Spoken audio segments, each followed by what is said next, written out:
নমস্কার নমস্কার নমস্কার নমস্কার নমস্কার নমস্কার আপনাদের সবাইকে সবাইকে সবাইকে নমস্কার জানাচ্ছে আপনাদের সৌমিত্র বসু। সবাইকে অজস্র শুভকামনা জানাচ্ছে, সবাইকে স্বাগত জানাচ্ছে আজকের এই শরণাগত অনুষ্ঠানে এবং সবাইকে শুভ সকাল জানাচ্ছে। শুভ হোক, শুভ হোক, শুভ হোক আপনাদের সবাইকার, শুভ হোক, মঙ্গল হোক, কল্যাণ হোক, ভালো হোক, সবাইকার ভালো হোক। নতুন বছর সবাইকার খুব খুব খুব ভালো কাটুক। আজকের দিনটা খুব ভালো দিন। আজকে 1 নম্বর তো শ্রী শ্রী চৈতন্য চরিতামৃত। এই শ্রী শ্রী চৈতন্য চরিতামৃত একটি অপরূপ গ্রন্থ, কৃষ্ণদাস কবিরাজের লেখা। শ্রী চৈতন্যদেবের জীবনী, কিন্তু সেই সঙ্গে সঙ্গে শ্রী চৈতন্যদেবের তত্ত্ব, তার দর্শন, এই সমস্ত কিছু নিয়ে একটি বিপুল গ্রন্থ। তার জয়ন্তী। বিপ্লবী বারীন্দ্র কুমার ঘোষের প্রয়াণ হয়েছিল আজকের তারিখে, এই 18 এপ্রিল 1959 খ্রিস্টাব্দে। আর বিশ্ব হেরিটেজ দিবস। আমরা তো শুধু বর্তমান নিয়ে বাঁচি না, আমরা ভবিষ্যতের কথা ভাবি। আর এই অতীত আর ভবিষ্যতের বিয়ের মাঝের বিন্দুটা হচ্ছে বর্তমান। তো আমাদের সেই যে অতীত, সেই অতীতের বহু নিদর্শন আছে, সেগুলোকে যদি নষ্ট করে ফেলা হয় তাহলে বস্তুত আমাদের ইতিহাসটা নষ্ট হয়ে যাবে, আমাদের পূর্বপুরুষরা নষ্ট হয়ে যাবেন। আমরা যেখান থেকে এসেছি, যে পর্যায়গুলো পার হয়ে আমরা আজকের এই দিনে পৌঁছেছি, সেই পর্যায়গুলো নষ্ট হয়ে যাবে। গোটা পৃথিবী জুড়ে এই নষ্ট করবার নানান রকমের আয়োজন চলেছে, আমাদের নিজেদের স্বভাবের মধ্যেও রয়েছে। আপনারা দেখবেন যে কোথাও একটা বেড়াতে গেলেন, বড় একটা কোনো প্রাসাদ আমি দেখেছি আগ্রায়, যে আগ্রা দুর্গ, সেখানে একটা শ্বেত পাথরের একটা জায়গা রয়েছে, যেখানে বাদশাহ তার মন্ত্রীতন্ত্রীদের নিয়ে খোলা হাওয়ায় বসে আলাপ আলোচনা করতেন। সেইখানে পানের পিক ফেলে গেছে। মানে কি বলবো, কাদের বলবো, কি ভাষায় বলবো, কিছু বোঝা যায় না। ভাঙা চোরা, নষ্ট করা, নিজের নাম লিখে রাখা, এসব তো আছেই। তো আজকে বিশ্ব হেরিটেজ দিবস। আজকের দিনটা অন্তত আমরা একটু সচেতন হই যে আমাদের চারপাশে ছড়ানো আছে এই যে সমস্ত আমাদের প্রাচীন সম্পদ, সেইগুলোকে রক্ষা করতে হবে আমাদের। সেগুলোকে রক্ষা করবার জন্য উপযুক্ত মানুষজনেরা রয়েছেন, তাদের উপর দায়িত্ব দেওয়া রয়েছে। কিন্তু আমরাও যদি সাহায্য না করি তাহলে কি করে হবে? এইবার বেণীমাধবশীলের পঞ্জিকা অনুযায়ী আজকের দিনটার কথা বলি। আজকে 4 বৈশাখ 1432, ইংরেজির 18 এপ্রিল 2025, শুক্রবার। আজ পঞ্চমী। সূর্যোদয়ের সময় ভোর 5:18, সূর্যাস্তের সময় বিকেল 5:56। নক্ষত্র মূলা। আজকে জন্মে ধনু রাশি, ক্ষত্রিয় বর্ণ, রাক্ষসগণ। আমাদের হোয়াটসঅ্যাপে চিঠি পাঠাবার নাম্বার 9831922927। চিঠির গোড়ায় অতি অবশ্যই SG লিখতে হবে। এবারে আজকের অনুষ্ঠান সম্পর্কে বলি। প্রথমে পুরাণ চিরন্তন। পুরাণ চিরন্তনের তক্ষক সম্পর্কে বলছিলাম আমরা। এই যে শৃঙ্গী মুনি, তিনি অভিশাপ দিয়েছেন পরীক্ষিতকে 7 দিনের মধ্যে তাকে মরতে হবে তক্ষকের কামড়ে। এর একটা পণ্ডিতি ব্যাখ্যা আছে, ঐতিহাসিক দিক থেকে এর একটা ব্যাখ্যা আছে, সেই ব্যাখ্যাটা শোনাবো আপনাদের। তারপর চলে যাব স্বামী বিবেকানন্দের যে রচনাটি বেশ অনেকদিন ধরে পড়ছি, সেই অপরোক্ষানুভূতি, তার থেকে আরো খানিকটা অংশ পড়ে শোনাবো। ঠাকুর শ্রী রামকৃষ্ণ পরমহংসদেবের কথামৃত থেকে পড়ব। স্বামী গোকুলানন্দজির মানসিক চাপ জয় করার উপায় থেকে পড়ব খানিকটা। তারপরে আপনাদের চিঠিপত্র এবং শেষে বাইরে দূরে। 92.7 BGFM এ শরণাগত অনুষ্ঠান শুনছেন। আমি আছি আপনাদের সঙ্গে, আপনাদের সৌমিত্র বসু। ফিরে আসছি গানের পর পুরাণ চিরন্তন নিয়ে তক্ষকের কথা। পরীক্ষিতকে মারবার জন্য তক্ষককে নিয়োগ করলেন। এটা খুব ভাববার মতো কথা। এই কারণে ভাববার মতো কথা, পণ্ডিতেরা যা বলছেন মনে করিয়ে দিচ্ছে যে দেখুন, এই যে পরীক্ষিত, এই পরীক্ষিত হচ্ছে অভিমন্যুর ছেলে, মানে পাণ্ডবদের বংশের ছেলে। যতদিন অর্জুন বেঁচে ছিলেন ততদিন পর্যন্ত কিছু এখন করা যায়নি, কিন্তু এরা সকলে চলে গেছেন। এখন পাণ্ডবেরা ততবীর নয়, পরীক্ষিত ততবীর নয়। শৃঙ্গি সোজা কথায় এই অভিশাপ টভিশাপ যদি বাদ দেন তাহলে বলতে পারি যে শৃঙ্গি নিয়োগ করলেন তক্ষককে যে পরীক্ষিত পাণ্ডব বংশের ছেলে, সেই রকম একটা কাজ করেছে, তুমি প্রতিশোধ নাও। এবং তক্ষক বললেন ঠিক আছে, প্রতিশোধ নেব। উল্টো দিকে আবার ধরুন শ্রমিক চাইছেন না যে পরীক্ষিতের ওপর কোন রকমের আক্রমণ হোক বা পরীক্ষিতকে মেরে ফেলা হোক। তিনি দূত মারফত খবর পাঠিয়েছেন পরীক্ষিতকে যে মহারাজ আপনি কিন্তু খুব বিপন্ন, 7 দিনের মধ্যে আপনাকে মেরে ফেলা হবে। আপনি ভেবে দেখুন কিরকম একটা ষড়যন্ত্রের চেহারা তৈরি হয়েছে, কিরকম একটা আধুনিক রাজনীতির একটা চেহারা কোথাও তৈরি হয়েছে না? তো গৌরমুখ মুনিকে পাঠালেন শ্রমিক পরীক্ষিতের কাছে যে দেশের রাজা তিনি যাতে নিহত না হন সেইটা দেখা। এবং পরীক্ষিত নানান রকম সাবধানতা অবলম্বন করলেন, যে মন্ত্রীদের সঙ্গে সলা পরামর্শ করে নিজের জন্য একটা নিশ্ছিদ্র সুরক্ষার ব্যবস্থা নিলেন। একটা বাড়ি তৈরি করলেন, তাতে একটা স্তম্ভের উপরে পুরো বাড়িটা, অর্থাৎ সাপ উঠতে পারবে না। চারপাশে সর্প চিকিৎসকরা রয়েছে, চারপাশে ওই আমরা বলি কার্বলিক অ্যাসিড, তখনকার দিনের যে কার্বলিক অ্যাসিড, বিষ নাশক ওষুধ ছড়িয়ে দিলেন। একেবারে সুরক্ষিত হয়ে আছেন, চারপাশে সমস্ত রকমের সিকিউরিটি, কেউ তার সঙ্গে দেখা করতে পারবে না, লোকজনের যাতায়াত বন্ধ, একেবারে হাওয়া ঢোকবার কোনো উপায় নেই এইরকম একটা। এইখানে থেকে পরীক্ষিত তার রাজকার্য চালাচ্ছে। রাজা তো রাজার মতো সুরক্ষায় ঘেরা থাকলেন, কিন্তু নাগরাজ তক্ষক সময় সুযোগ দেখছেন কিভাবে কি করা যায়, কিভাবে কি করা যায়। তো শৃঙ্গি মুনির এই যে ঘোষণাটা, সেইটা হয়ে গেছে, 6 দিন পেরিয়ে গেছে, 7ম দিনটি এসে গেল। বিষ বৈদ্য সাপের ওঝা, এই বিষ বৈদ্য এর মধ্যে প্রবেশ করল। সেটা কিরকম বলবার জন্য ফিরে আসছে আপনাদের সৌমিত্র বসু 92.7 বিগ FM এ শরণাগত অনুষ্ঠানে। তিনি খুব মন দিয়ে দেখে যাচ্ছেন, রেকি করে যাচ্ছেন, যাকে বলে যে পরীক্ষিতের কাছে কারা কারা যেতে পারে, কখন কখন যায়, কি ব্যাপার, সমস্তটা খুব ভালো করে দেখে নিয়েছেন। করে বুঝতে পেরেছেন যে সোজা পথে পরীক্ষিতকে মারা যাবে না, চোরাগোপ্তা বাঁকা পথে পরীক্ষিতকে শেষ করতে হবে।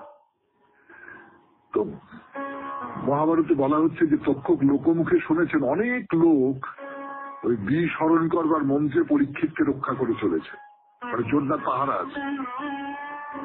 তো তক্ষক কি করলেন, সেটা অভিশাপের 7ম দিন কাশ্যপ বলে একজন ব্রাহ্মণ চিকিৎসাবিদ, সে পরীক্ষিতের কাছে এসে উপস্থিত হল যে তক্ষক পরীক্ষিতকে দংশন করলেই কাশ্যপ তাকে ভালো করে তুলবেন, এরকম একটা কথা তিনি বললেন খুব আত্মবিশ্বাসের সঙ্গে।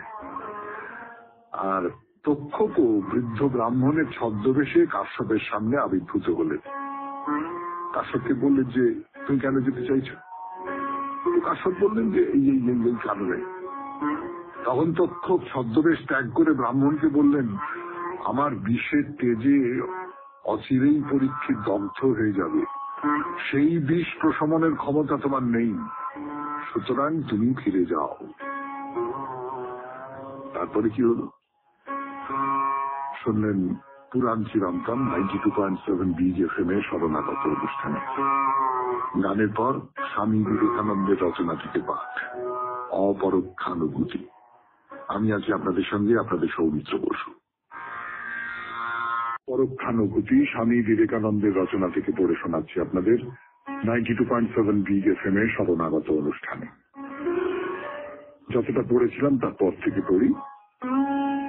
এই প্রসঙ্গে আরেকটি বিশেষ সমস্যা আমার মনে উদিত হইতেছে। কথাটা শুনিতে খুব কর্কশ বটে, কিন্তু উহা বাস্তবিক সত্য কথা। এই বিষয় ভোগ বাসনা কখনো কখনো আর এক রূপ ধারণ করিয়া উদিত হয়, তাহাতে বড় বিপদাশঙ্কা আছে, অথচ উহা আপাত রমণীয়। একথা তোমরা সকল সময়ই শুনিতে পাইবে। অতি প্রাচীনকালেও এই ধারণা ছিল, ইহা প্রত্যেক ধর্ম বিশ্বাসেরই অন্তর্গত। উহা এই যে এমন এক সময় আসিবে যখন ভূতের সকল দুঃখ চলিয়া যাইবে, কেবল সুখগুলি অবশিষ্ট থাকিবে, আর পৃথিবী স্বর্গরাজ্যে পরিণত হইয়া যাইবে। আমি একথা বিশ্বাস করি না। আমাদের পৃথিবী যেমন তেমনিই থাকিবে। অবশ্য একথা বলা বড় ভয়ানক বটে, কিন্তু না বলিয়া তো আর পথ দেখিতেছি না। জগতের দুঃখ দেহের পুরাতন ব্যাগ বেধির মতো। দেহের এক অঙ্গ হইতে তাড়াইয়া দিলে বাত পায়ে যাইবে, তা হইতে তাড়াইয়া দিলে অন্যত্র যাইবে। যাহা কিছু করো না কেন, উহা কোনো মতে দূর হইবে না, কোথাও না কোথাও থাকিবেই। দুঃখ সেই রূপ। অতি প্রাচীনকালে লোকে বনে বাস করিত এবং পরস্পরকে মারিয়া খাইয়া ফেলিত। বর্তমানকালে পরস্পরের মাংস খায় না বটে, কিন্তু পরস্পরকে প্রবঞ্চনা করিয়া থাকে। লোককে প্রতারণা করিয়া নগরকে নগর, দেশকে দেশ ধ্বংস করিয়া ফেলিতেছে। অবশ্যই ইহা খুব উন্নতির পরিচায়ক নহে। আর তোমরা যাহাকে উন্নতি বলো, তাহাও তো আমি বড় বুঝিয়া উঠিতে পারি না। উহা তো বাসনারই ক্রমাগত বৃদ্ধি। যদি আমি কোনো বিষয় অতি স্পষ্টভাবে বুঝিয়া থাকি, তাহা এই যে বাসনা কেবল দুঃখই আনে। উহা তো ভিক্ষুকের অবস্থা। ভিক্ষুক সর্বদাই কিছু চায়। কোন দোকানে গিয়া কিছু দেখিয়া তৃপ্ত হইতে পারে না, অমনি পাইবার ইচ্ছা হয়। কেবল চাই চাই, সব জিনিস চাই। সমগ্র জীবন কেবল তৃষ্ণাতুর যাচকের অবস্থা। বাসনার দুরপনেও তৃষ্ণা। বাসনা পূরণ করিবার শক্তি যে নিয়মে বর্ধিত হয়, বাসনার শক্তি তদপেক্ষা বহুগুণ বেগে বর্ধিত হইয়া থাকে। অনন্ত জগতের সমুদয় সুখ দুঃখের সমষ্টি সর্বদাই সমান। সমুদ্রে কোথাও যদি একটি তরঙ্গ উত্থিত হয়, আর কোথাও নিশ্চয়ই একটি গহ্বর উৎপন্ন হইবে। যদি কোনো মানুষের সুখ উৎপন্ন হয়, তবে নিশ্চয় অন্য কোনো মানুষের অথবা কোনো জীবজন্তুর দুঃখ উৎপন্ন হইয়া থাকে। মানুষের সংখ্যা বাড়িতেছে, পশুর সংখ্যা কমিতেছে। আমরা তাহাদিগকে বিনাশ করিয়া তাহাদের ভূমি কাড়িয়া লইতেছি। আমরা তাহাদের সমুদয় খাদ্যদ্রব্য কাড়িয়া লইতেছি। তবে কেমন করিয়া বলিব সুখ ক্রমাগত বাড়িতেছে? প্রবল জাতি দুর্বল জাতিকে গ্রাস করিতেছে। কিন্তু তোমরা কি মনে করো প্রবল জাতি বেশি সুখী হইবে? না, তাহারা আবার পরস্পরকে সংহার করিবে। কিভাবে সুখের যুগ আসিবে তাহা তো আমি বুঝিতে পারি না। ইহা তো প্রত্যক্ষের বিষয়। আনুমানিক বিচার দ্বারাও আমি দেখিতে পাই, ইহা কখনো হইবার নয়। শুনলেন স্বামী বিবেকানন্দের রচনা থেকে পাঠ। 92.7 বিগ এফএম এ শরণাগত অনুষ্ঠানে এইবার কথা অমৃত। আমি আছি আপনাদের সঙ্গে, আপনাদের সৌমিত্র বসু। গানের পর কথা অমৃত। এবার কথা অমৃত থেকে পাঠ। 92.7 বিগ এফএম এ শরণাগত অনুষ্ঠান শুনছেন। আমি আছি আপনাদের সঙ্গে, আপনাদের সৌমিত্র বসু। তো এর আগের দিন আপনাদের যেটা বলছিলাম, ঠাকুর বলছেন যে এই যে স্ত্রীর প্রতি টান, স্ত্রীর প্রতি ভালোবাসা, এবং সে ভালোবাসাটা শারীরিক যে হতে হবে তার কোনো মানে নেই। শারীরিক ভালোবাসা তো আছে, সেটার কথা বাদ দিচ্ছি, কিন্তু তার বাইরে এই যে স্ত্রী সম্পর্কে ভবনাথের কথা বলছেন। ভবনাথের মনে হচ্ছে স্ত্রী কেমন সরল, স্ত্রীর উপর আমার এত স্নেহ হচ্ছে যে কি বলবো, সে ভারী সরল। এই যে ভালোবাসা, ঠাকুর বলছেন এটা হবেই। এটা জগন্মাতার ভুবন মোহিনী মায়া। স্ত্রীকে বোধ হয় যে পৃথিবীতে অমন আপনার লোক আর হবে না, একেবারে নিজের লোক। জীবনে মরণে ইহকালে পরকালে সে আমার লোক, আমার, এরকমটা মনে হয়। মানে আমি বলছি শারীরিক যে আকর্ষণ, সেই আকর্ষণের বাইরে, যদিও এ কথা তো বলতেই হবে যে এই শারীরিক আকর্ষণের একটা ভূমিকা সেখানে আছে, কিন্তু তার সঙ্গে সঙ্গে একটা মানসিক জায়গাও তো রয়েছে, সেটাও মায়া। মায়া কিরকম, ঠাকুর বলছে যে এই স্ত্রী নিয়ে মানুষ কি না দুঃখ ভোগ করছে, তবু মনে করে যে এমন আত্মীয় আর কেউ নেই। কি দুরবস্থা! 20 টাকা মাইনে, 3টে ছেলে হয়েছে, তাদের ভালো করে খাওয়াবার শক্তি নেই। বাড়ির ছাদ দিয়ে জল পড়ছে, মেরামত করবার পয়সা নেই, ছেলের নতুন বই কিনে দিতে পারে না, ছেলের পৈতে দিতে পারে না, এর কাছে 8 আনা ওর কাছে 4 আনা ভিক্ষে করে। বিয়ের পরে এই রকমের একটা অবস্থা হয়তো অনেকের, যে কোনো দিক থেকেই সামলাতে পারে না, অভাব অভাব দারিদ্র, সংসারটা এরকম হয়ে গেছে। কিন্তু স্ত্রী কোথায় সহধর্মিণী হন? যেমন মা শারদা এবং ঠাকুর রামকৃষ্ণ পরমহংসদেব। মা শারদা ছিলেন যথার্থ অর্থে সহধর্মিণী। তো কি হলে সহধর্মিণী হয়? যিনি স্বামীকে ঈশ্বরের পথে যেতে বিশেষ সহায়তা করেন তিনি সহধর্মিণী। যিনি স্বামীকে যথার্থ ধর্মের পথে যাবার সহায় হয়ে ওঠেন তিনি সহধর্মিণী। কিভাবে হয় সেটা? ঠাকুর বলছেন যে দু একটি ছেলের পর দুজনে ভাই ভগিনীর মতো থাকে, দুজনের ঈশ্বরের ভক্ত, দাস দাসী, তাদের সংসার বিদ্যার সংসার। ঈশ্বরই একমাত্র আপনার লোক, অনন্তকালের আপনার, সুখে দুঃখে তাকে ভোলে না, যেমন পাণ্ডবেরা। তো তার মানেটা কি? একটি দুটি সন্তানের পর ভাই বোনের মতন থাকে। এই নিয়ে কথা বলবার জন্য ফিরে আসছে আপনাদের সৌমিত্র বসু 92.7 বিগ FM এ শরণাগত অনুষ্ঠানে। গানের পর শরণাগত অনুষ্ঠান শুনছেন। ঠাকুর কি বলছিলেন যে স্বামী স্ত্রী সম্পর্ক, স্ত্রী কখন সত্যিকারের সহধর্মিণী হন? যখন তিনি বিদ্যারূপিণী, যখন এই যে একটি দুটি ছেলে শারীরিক সম্পর্ক, সেই সম্পর্কটাকে ঠাকুর স্বীকার করে নিচ্ছেন। তার কারণ ঠাকুর তো মনে করে যে সবাই সাধু হতে পারে না, সবাই সন্ন্যাসী হতে পারে না, সবাই সাধু বা সন্ন্যাসী হয়ে যাওয়াটা ভালো কথাও নয়। সবাই যদি সাধু হয়ে যায় তাহলে এই জগৎ সংসারটা চলবে কি করে? জগৎ সংসারটা তো সন্তানের অভাবে, নতুন প্রজন্মের অভাবে শুকিয়ে মরে যাবে, তা তো হয় না। কিন্তু এই যে জগৎ সংসারটাকে এগিয়ে নিয়ে যাবার জন্য যেটুকু প্রকৃতির দরকার, প্রকৃতির যেটা দাবি, সেইটাকে মেনে নাও, মেনে নিয়ে তারপরে সেটাকে অস্বীকার করো। আপনারা ভেবে দেখুন যে আমরা একটা পর্যায় পর্যন্ত কিন্তু প্রকৃতির দাবিটাকে মেনে নিই। আমার খেতে হয়, আমার জামা কাপড় পরতে হয়, আমার মাথার উপর একটা ছাদ দরকার হয়, আমার বেসিক নিডস যাকে বলে, একেবারে প্রাথমিক যে সমস্ত চাহিদাগুলো, সেই চাহিদাগুলো আমাকে মেটাতে হয়। কিন্তু সেই চাহিদাগুলো মেটাবার পর আমাকে বাদবাকি যে আকাঙ্ক্ষাগুলো, প্রাকৃতিক যে আকাঙ্ক্ষাগুলো, ভোগের যে আকাঙ্ক্ষা, সেইগুলোকে অস্বীকার করতে হয়। যদি অস্বীকার না করি তাহলে আমি কোথাও পৌঁছতে পারবো না, কোনো দিক থেকেই পারবো না। সেটা এই যে ধরুন শরণাগত অনুষ্ঠানে আপনারা ভোর 5টার সময় উঠে পড়েন, কি তারও আগে উঠে পড়েন, উঠে পড়ে তৈরি হয়ে অনুষ্ঠান শুনতে বসেন। গরমকালে না হয় ভোরবেলা ঘুম ভেঙে যায়, তাও 5টা মানে 4:30 পৌনে 5টার সময় ঘুম ভাঙাটা খুব কঠিন, তাও ভেঙে যায়। শীতকালে ভাবতেই তো শিউরে উঠতে হয় যে শীতকালে ভোর 5টার সময় একটা অনুষ্ঠান হচ্ছে। আপনাদের মধ্যে অনেকে তো শোনেন তো, তার প্রমাণ আছে আমাদের কাছে তার প্রমাণ থাকে, কত মানুষ শোনেন মোটামুটি তার একটা হিসেব থাকে।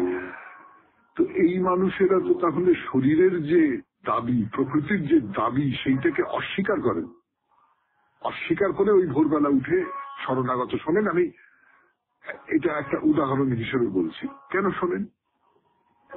তার কারণ প্রকৃতির বাইরে অন্য আর একটা কিছু দাবি আছে, শরণাগত হয়তো কোনোভাবে সেই দাবি পূরণ করে, এবং সেই দাবিটা পূরণ করার ক্ষেত্রে আমি বারবার যে কথাটা বলি, সৌমিত্র বসুর যে সম্পূর্ণ অবদান, এ কথা ভাববার কোনো কারণ নেই। আপনার নিজের মনের ভেতরে ওই জায়গার একটা ক্ষুধা ছিল, সেই ক্ষুধাটা কোনোভাবে শরণাগত মিটিয়ে দিচ্ছে। তাহলে এই যে মনের যে ক্ষুধা, সেই মনের ক্ষুধাটা মেটানোর জন্যও তো আপনাকে চেষ্টা করতে হয়। তার ফলে আপনার প্রকৃতির যে দাবি, সেটাকে অস্বীকার করতে হয়। ওই স্বামী স্ত্রীর কথা হচ্ছিল, ঠাকুর বলছেন যে তখন দুজনে দাসদাসী হয়ে গেল, তখন তাদের সংসার বিদ্যার সংসার হয়ে যায়।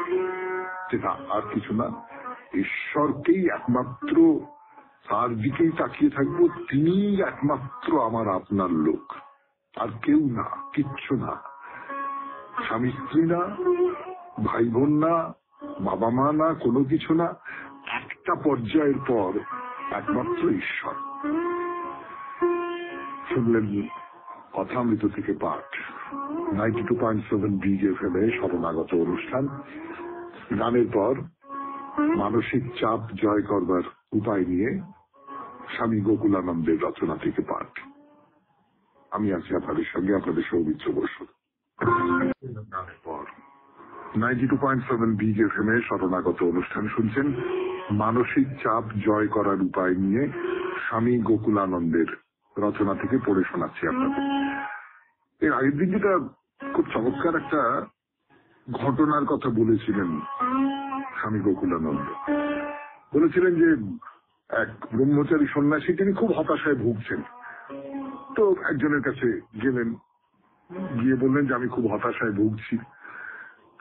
তিনি বললেন যে তুমি মানসিক হতাশায় ভুগছো তো, আচ্ছা ঠিক আছে, তুমি কি, তুমি কোনটা, তুমি মন নাকি তুমি শরীর নাকি তুমি অনন্ত আত্মা, কোনটা আগে খুঁজে বার করো, দেখো তোমার কোনটা হতাশায় ভুগছে। তখন সেই যে নবীন ব্রহ্মচারী তার উত্তর পেয়ে গেলেন যে সত্যি সত্যি আমি কে, আমি খুব নিম্নতর স্তরের একটা আমি, সে হতাশায় ভোগে। তার উপরের যে স্তর, সেই স্তরের তো হতাশা বলতে কিছু হতে পারে না, সে তো অনন্ত অপার।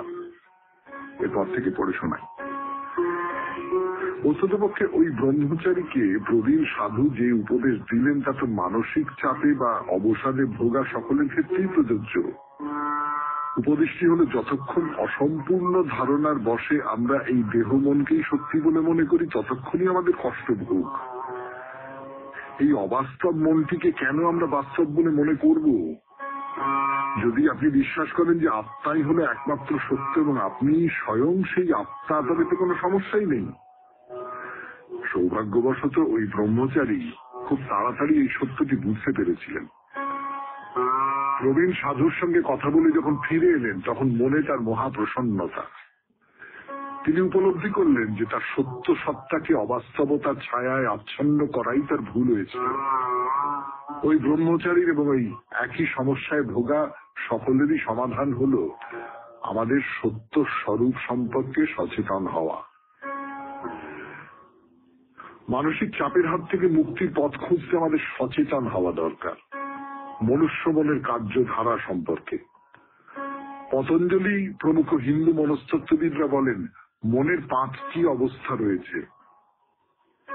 মাঝে মাঝে মন যখন মানসিক চাপ, দ্বন্দ্ব আর উদ্বেগে সমাচ্ছন্ন থাকে, তখন মনকে বলা হয় ক্ষিপ্ত, অর্থাৎ অত্যন্ত অশান্ত।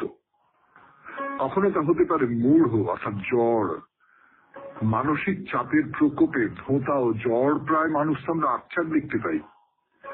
মনের এই প্রত্যেকটি অবস্থায় সত্য, রজ ও তম, এই 3টি গুণের কোনো না কোনোটার অধীন। ক্ষিপ্ত দশায় মন থেকে রজগুণের অধীন, যার বৈশিষ্ট্য হল স্নায়ু চাপময় অবিরাম সক্রিয়তা।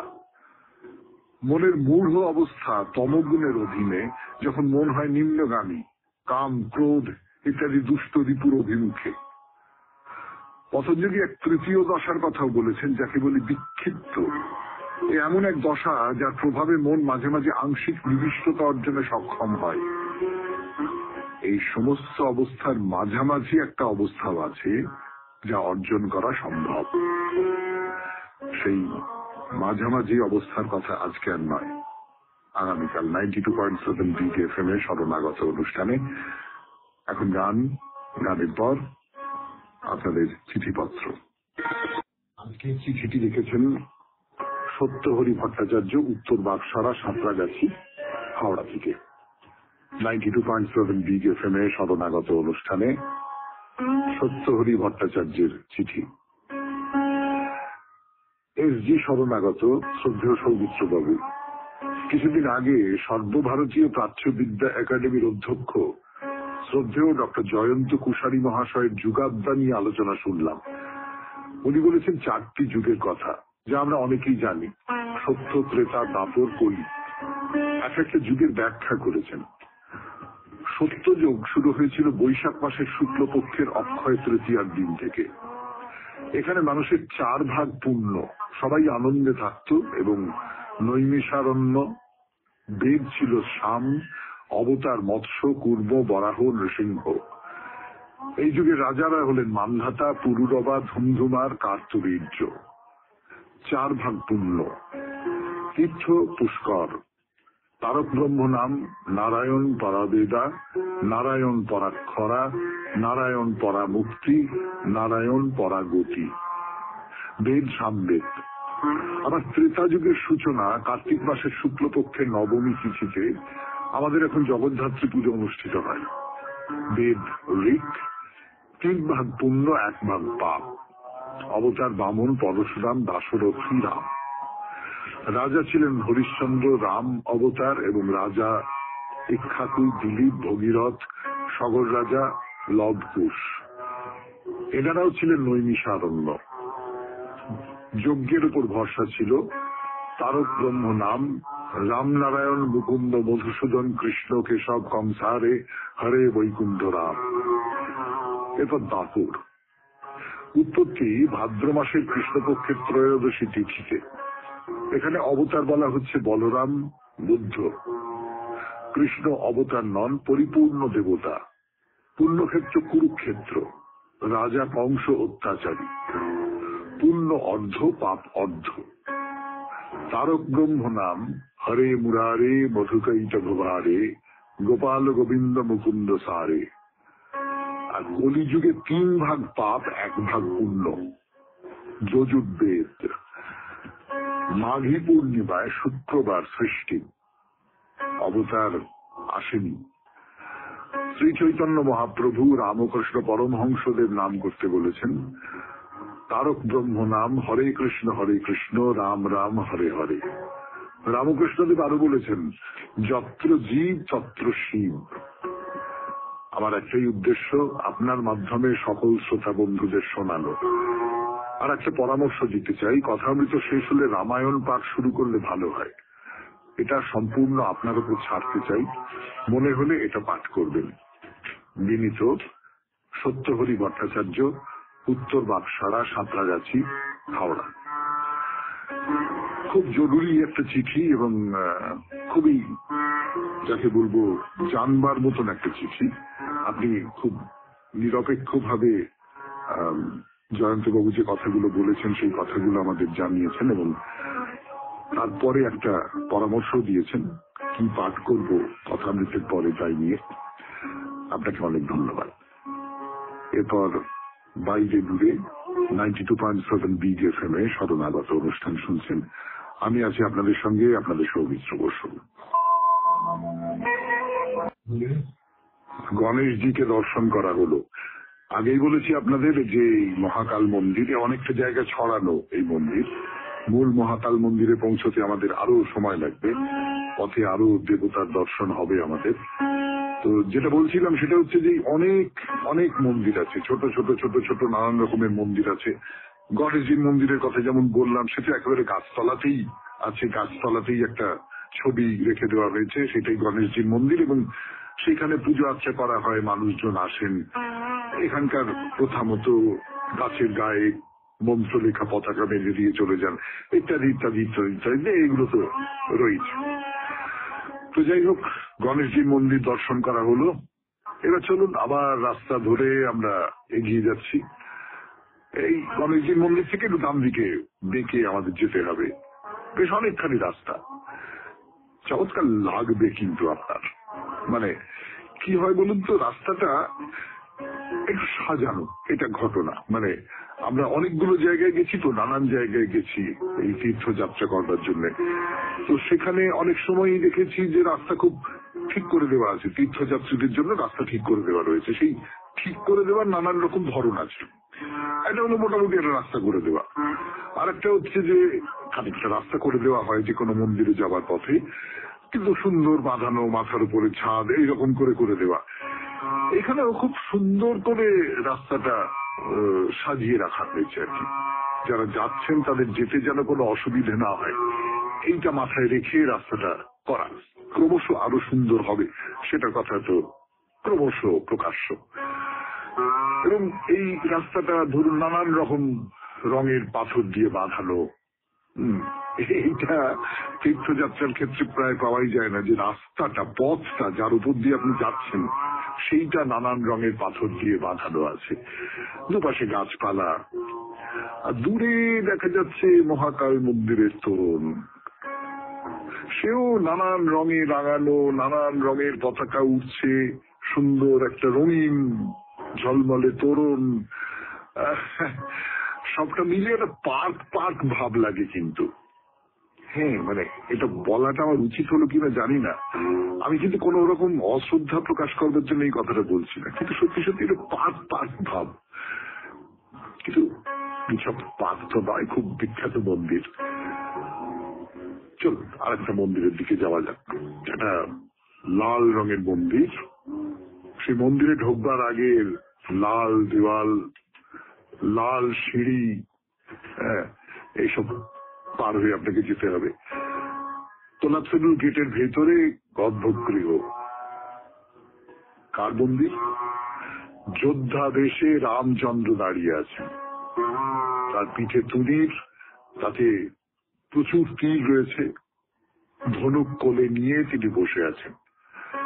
একটা সোনালী জড়ি দেওয়া ধুতি পরে আছেন রামচন্দ্র, গায়ে একটা পাতলা লাল রঙের ওড়না, তার ভেতর দিয়ে তার অনাবৃত ঊর্ধ্বাঙ্গ দেখা যাচ্ছে। ফর্সা, মানে শ্বেতকায় রাম। তো এই যে ওড়নাটা দেওয়া হয়েছে, বোঝাই যাচ্ছে মূল মূর্তিতে হয়তো এমন ওড়নার ব্যবহার ছিল না, পরে দেওয়া হয়েছে। রামচন্দ্র খালি গায়ে থাকবেন, সেইটা কিরকম দেখায় সেই জন্য। রামচন্দ্রের মন্দিরে প্রবেশ করেছি আমরা। 92.7 বিগ FM এ শরণাগত অনুষ্ঠান শুনছেন বাইরে দূরে। আমি আছি আপনাদের সঙ্গে, আপনাদের সৌমিত্র বসু। আরো কথা বলবো এই মহাকাল মন্দিরে যাওয়ার পথের কথা গানের পর। আর যেটা বিশেষ করে লক্ষ্য করবার মতো সেটা হলো রামচন্দ্রের মাথায় কিন্তু জটা। হ্যাঁ, আমার নিজের মনে হয় এমনটা হতে পারে, এই রাজবেশ তার সঙ্গে একটা জটা। তিনি যখন বনবাসে আছেন সেই সময়ের কোন মূর্তি, সেই জন্য এই জটা তৈরি হয়ে গেছে তার মাথায়। তবে একেবারেই আধুনিক কালে তৈরি মন্দির, নানান রকম সব দিয়ে সাজানো। রামচন্দ্রের মূর্তিটিও আধুনিক কালের কোন শিল্পীকে দিয়ে বানানো হয়েছে। সত্যের অনুরোধে আমাকে এই কথা বলতে হবে যে সেই শিল্পীর হাতে সূক্ষ্ম কারুকাজ তেমন খেলে না। মানে আমরা তো মন্দির দেখতে এসেছি, প্রাচীন যে সমস্ত মন্দির আমরা দেখেছি তার যে সূক্ষ্ম কারুকর্ম দেখেছি, বা আধুনিক কালের অনেক মন্দিরেও যেটা দেখেছি, সেই সমস্ত এখানে আশা করবেন না। ওই এমনি একটি পথের ধারে একটি মন্দির। মহাকালের মন্দিরে যাবার আগে কি বলবো, ট্রেলার হিসেবে এই মন্দিরগুলো দেখতে দেখতে যাচ্ছি আমরা। তো এই মন্দিরের মধ্যে আর একটা ভাগ আছে, মানে পাশের ঘর বলতে পারেন। রামচন্দ্রকে দেখেই তার পাশেই চলে যান হনুমান মন্দিরের দিকে, ওই লাল রঙের মন্দির। সেখানে বিশাল এক হনুমানের মূর্তি রয়েছে, লাল পাথরের মূর্তি, এবং খানিকটা পুরনো ধরনের মূর্তি। লালের সঙ্গে হলুদ মেশা ওই পুরনো একটা ধরনের মূর্তি হনুমানের দেখা যায় না, মনে হয় পাথর কেটে কেটে তৈরি করা হয়েছে, সেই রকমের একটা মূর্তি। বেশ বড়, মানে রামচন্দ্রের মূর্তিটা যেমন তত বড় কিছু নয়, কিন্তু হনুমানের মূর্তিটা বেশ বড়। তো সেই সিঁড়ি দিয়ে উঠতে হবে আপনাকে, 2-3টে সিঁড়ি দিয়ে উঠে মন্দিরের ভেতরে হনুমানজি রয়েছেন। পাথরের ভেতর থেকে কুঁদে কুঁদে যেন তাকে বার করে আনা হয়েছে। এইবারে বেরিয়ে এলেন মন্দিরের বাইরে। বাইরে একটা মন্দির আছে। বাইরের এই যে মন্দির, অনাদি অনন্তকাল ধরে সে আপনার দিকে তাকিয়ে আছে, আপনার অপেক্ষায় বসে আছে। আপনি যদি একবার তার দিকে তাকান তাহলে আপনার পক্ষে চোখ ফিরিয়ে নেওয়া খুব মুশকিল হবে। সে হলো এই পৃথিবী মাতার মন্দির, যার মধ্যে সব দেবতা, সব দেবীর অবস্থান। আজকের মতো এখানেই শেষ করলাম। শরণাগত 92.7 বিগ FM এ এই শরণাগত অনুষ্ঠান প্রতিদিন ভোর 5টায়, আপনারা সকলে জানেন। আমাদের হোয়াটসঅ্যাপে চিঠি পাঠাবার নাম্বার 9831922927। চিঠির গোড়ায় অতি অবশ্যই SG লিখতে হবে। রবীন্দ্রনাথের কবিতা দিয়ে শেষ করব। রবীন্দ্রনাথের এই কবিতাটির নাম বিচিত্র স্বাদ। আমি যখন পাঠশালাতে যাই, আমাদের এই বাড়ির গলি দিয়ে 10টা বেলায় রোজ দেখতে পাই ফেরিওয়ালা যাচ্ছে ফেরি নিয়ে। চুড়ি চাই সে হাঁকে, চিনের পুতুল ঝুড়িতে তার থাকে। যায় সে চলে যে পথে তার খুশি, যখন খুশি খায় সে বাড়ি গিয়ে। 10টা বাজে, 10:30 বাজে, নাইকো তাড়া, হয় বা পাছে দেরি। ইচ্ছে করে সেলেট ফেলে দিয়ে অমনি করে বেড়াই নিয়ে ফেরি। আমি যখন হাতে মেখে কালি ঘরে ফিরি 4:30 বাজে। কোদাল নিয়ে মাটি কোপায় মালি বাবুদের ওই ফুল বাগানের মাঝে। কেউ তো তারে মানা নাহি করে, কোদাল পাছে পড়ে পায়ের পরে। গায়ে মাথায় লাগছে কত ধুলো, কেউ তো এসে বকে না তার কাজে। মা তারে তো পরায় না সাফ জামা, ধুয়ে দিতে চায় না ধুলোবালি। ইচ্ছে করে আমি হতেন যদি বাবুদের ওই ফুল বাগানের মালি। একটু বেশি রাত না হতে হতে মা আমাদের ঘুম পাড়াতে চায়। জানলা দিয়ে দেখিছে পথে পাগড়ি পরে পাহারাওয়ালা যায়। আধার গলি, লোক বেশি না চলে, গ্যাসের আলো মিটমিটিয়ে জ্বলে। লণ্ঠনটি ঝুলিয়ে নিয়ে হাতে দাঁড়িয়ে থাকে বাড়ির দরজায়। রাত হয়ে যায় 10টা 11টা, কেউ তো কিছু বলে না তার লাগি। ইচ্ছে করে পাহারাওয়ালা হয়ে গলির ধারে আপন মনে জাগি। খুব ভালো থাকবেন, আনন্দে থাকবেন। নমস্কার। নমস্কার নমস্কার নমস্কার নমস্কার নমস্কার নমস্কার আপনাদের সবাইকে সবাইকে সবাইকে নমস্কার জানাচ্ছে আপনাদের সৌমিত্র বসু। সবাইকে অজস্র শুভকামনা